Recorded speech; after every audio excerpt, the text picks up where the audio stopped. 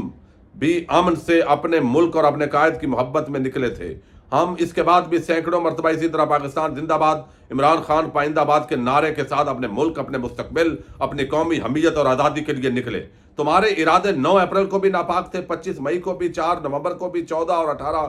مارچ کو بھی اور 9 مئی کو بھی۔ اگر ایک بار اپنے ارادوں میں جزوی کامیابی پا کر تمہیں یہ گمان ہے کہ تمہارے گزشتہ 1.5 سال کے ظلم و ستم اور 9 مئی کے اپنے فالس فلیگ آپریشن کے بعد توڑے مظالم نے ہمارے حوصلے توڑ دیے ہیں تو آنکھیں کھولو، آج بھی تمہارے عقوبت خانے ہمارے ایقان کی حدت سے لرزاں ہیں۔ یہ وہ واضح طور کے اندر زہر ہے، طاقتور حلقوں کو پیغام دے رہے ہیں، اور فالس فلیگ آپریشن انہوں نے یہ قرار دیا ہے کہ یعنی یہ جیسے کوئی منصوبہ بندی کے تحت یہ سارا معاملہ کیا گیا تھا۔ آج بھی تم اس کی ایک جھلک تک سے خوف زدہ ہو، آج بھی تم قوم کی سوچ کا سامنا کرنے سے گریزاں ہو، اور آج بھی وہی لوگ جنہوں نے بنی گالہ کی سڑکوں پر گرم و سرد میں بسیرا ڈالا تھا، ہم آج بھی وہی لوگ ہیں جن کے وجود 14 اور 15 مارچ کو اس کی ڈھال بنے تھے۔ ہم آج بھی وہی قوم ہے جو تمہارے ناپاک منصوبے کی بھنک پا کر اسلام آباد کی سڑکوں پر امڑ آئی تھی اور خالی ہاتھ تمہارے ظلم کے سامنے سینہ سپر ہو گئی تھی۔ عمران خان کل بھی ہماری ریڈ لائن تھی اور آج بھی ہماری ریڈ لائن ہے۔ ہم عمران خان کے حکم پر صبر کیے بیٹھے ضرور ہیں، لیکن یہ صبر عمران خان کی زندگی کی قیمت پر نہیں کیا جائے گا۔ تو یہ انہوں نے ایک بڑا پیغام دیا ہے، اور یہ یقیناً تحریک انصاف کے حلقوں کے اندر جو اس وقت خدشات ہیں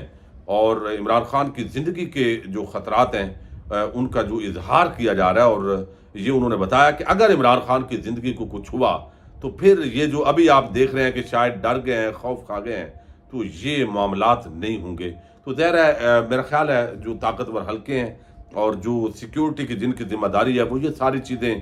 دیکھ رہے ہوں گے، ان کو اندازہ ہے کہ جو اس طرح کے معاملات ہیں وہ کتنے سنجیدہ ہیں، کتنے حساس ہیں، اور اس کو کس طریقے سے لے جانا ہے۔ لیکن بہرحال جو انتقامی کارروائیاں ہو رہی ہیں یہ کب جا کر ان کا اختتام ہوگا یہ آنے والا وقت ہی بتائے گا۔ اجازت دیجیے گا، اللہ حافظ۔